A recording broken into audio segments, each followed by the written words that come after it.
Hello नमस्कार दोस्तों, स्वागत है आपका इलाइट एकेडमी के प्लेटफॉर्म पे। आज हम बात करेंगे टाइफून बोआलोई, जो कि अभी रिसेंटली न्यूज़ में रहा है। कंटेक्स्ट इसका ये रहा कि वियतनाम में ये अभी आया है, जहाँ पे डेथ टोल 36 के अप्रॉक्स पहुँच चुकी है। 2,10,000 के करीबन यहाँ पे घर डैमेज हो चुके हैं, और एग्रीकल्चर लॉस की अगर बात कर रहे हैं तो वर्थ $435 मिलियन तक पहुँच चुका है। साथ ही जान लेते हैं कि ट्रॉपिकल साइक्लोन डिस्ट्रीब्यूशन किस टाइप से किया जाता है। इसमें हरिकेन्स जो नाम रखे जाते हैं वो नॉर्थ अटलांटिक ओशन और पैसिफिक ओशन, पैसिफिक का भी वो पार्ट जो सेंट्रल और ईस्टर्न पार्ट है। साथ ही बात करें साइक्लोन्स जो नाम रखे जाते हैं वो south Pacific ocean and Indian ocean में रखे जाते हैं। तीसरा जो नाम है वो टाइफून, जैसे कि अभी हम बात कर रहे हैं टाइफून बुआलोई की, ये नॉर्थ वेस्ट पैसिफिक ओशन के जो एरिया है उस एरिया में रखा जाता है। बात करें टाइफून बुआलोई की तो ये एक ट्रॉपिकल साइक्लोन है in the north west Pacific ocean. Origin इसका डिस्टरबेंस नॉर्थ ऑफ यप इस एरिया में, ये बात करें यप ये एरिया रहा है जहाँ पे नॉर्थ ऑफ यप इस एरिया के नॉर्थ में ये जो साइक्लोन है वो जनरेट हुआ है। इसने जो वियतनाम है उस एरिया में सबसे ज़्यादा डैमेज किया है। बात करें इसके नाम की तो एक नाम इसका ओपोंग है जो फिलीपींस ने दिया है, दूसरा बुआलोई जो कि जापान के द्वारा दिया गया है, जापान मेट्रोलॉजिकल डिपार्टमेंट के द्वारा दिया गया है। दूसरे टर्म की बात करें आज के न्यूज़ में तो न्यूज़ में रहा है एक्सटर्नल कमर्शियल बोरोइंग, क्योंकि आरबीआई ने इसके रूल्स में चेंज की बात की है। जान लेते हैं एक्सटर्नल कमर्शियल बोरोइंग जिसे हम ईसीबीज भी बोलते हैं, ये है क्या।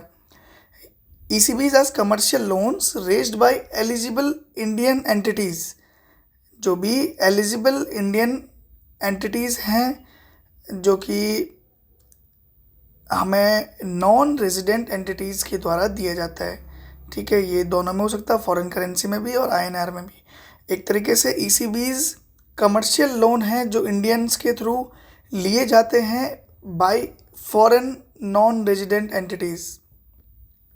अब इसमें अब ईसीबीज में जाने तो 3 ऑर्गेनाइजेशंस इन्वॉल्व हैं, 3 करेक्टर से इन्वॉल्व हैं। पहला तो आरबीआई जो इसको रेगुलेट करता है और गाइडलाइन जारी करता है, आखिर कितना लोन कैसे लिया जाएगा उसके लिए गाइडलाइंस और रेगुलेशन आरबीआई के थ्रू किया जाता है।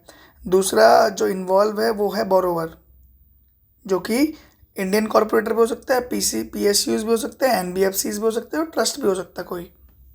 तीसरी बात करें लेंडर्स की, जो लोन देने का काम करेगा वो कुछ भी हो सकता है, इंटरनेशनल बैंक्स भी हो सकते हैं, एक्सपोर्ट क्रेडिट एजेंसीज भी हो सकते हैं, फॉरेन इक्विटी होल्डर्स भी हो सकते हैं। तो ये तीनों ही इन्वॉल्व होंगे ईसीबीज में। बात करें इसके एम की तो एक्सेस टू फॉरेन कैपिटल, पहला फॉरेन कैपिटल को बढ़ाने के लिए, इससे एक्सेस पहुंचने के लिए किसी भी अगर एंटिटी को ज़रूरत पड़ती है फॉरेन कैपिटल की। दूसरा ये हो सकता है कि finance to infrastructure long term project, अगर हमारे पास लोन नहीं है तो हम किसी बाहर की एंटिटी से लोन ले सकते हैं। तीसरा जो आज के न्यूज़ में खबर है वो सरल टूल को लेकर है। सरल टूल क्या है? अनुसंधान नेशनल रिसर्च फाउंडेशन एएनआरएफ ने एक लॉन्च किया है ये सरल टूल, जो कि to simplify scientific research papers. ये एक एआई बेस्ड टूल है जो सिंप्लीफाई करेगा साइंटिफिक रिसर्च पेपर्स को। जैसे कुछ भी अगर टफ रिसर्च पेपर्स हैं जिन्हें समझना मुश्किल है तो उन्हें ये सिंप्लीफाई करके हमारे सामने रखेगा।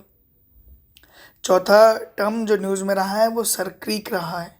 इससे पहले भी जब इंडिया पाकिस्तान जितने भी डिस्प्यूट्स रहे हैं वहाँ पे सरक्रीक का नाम बार बार सुना होगा आपने। ये एक 96 किलोमीटर टाइडल एस्चुरी है। एस्चुरी क्या है? एस्चुरी वो एरिया जहाँ पे फ्रेश वाटर मीट करता है सॉल्ट वाटर से। अगर हम सरक्रीक की बात करें तो ये एक 96 किलोमीटर लंबा टाइडल एस्चुरी है। इसे हम पहले बाल गंगा के नाम से भी जानते थे। और कहाँ पे सिचुएटेड है ये? इंडस रिवर डेल्टा में। मैप में भी आप देख सकते हैं, ये हमारा सिंध प्रांत हो गया, सिंध प्रोविंस हो गया, यहाँ पे हमारा कच्छ का एरिया है, और गुजरात के कच्छ और सिंध प्रोविंस के बीच में ये area 96 kilometre disputed area sir creek के नाम से जाना जाता है। अभी यहाँ पे कोई भी ह्यूमन का आना जाना बंद है, क्योंकि दोनों ही कंट्री का डिस्प्यूटेड एरिया है। यहाँ पे कई ऑयल रिजर्व, नेचुरल रिसोर्स भी हैं, तो दोनों कंट्रीज़ के डिस्प्यूट के होने वजह से अभी ये एरिया बंद किया गया है। लोकेशन जान लेते हैं इसकी। इंडो पाक बॉर्डर पे है, जो कि कच्छ रीजन और सिंध प्रोविंस को अलग करता है। ये एक डिस्प्यूटेड एरिया है, तो यहाँ पे अभी कोई भी ह्यूमन इन्वॉल्वमेंट बंद है।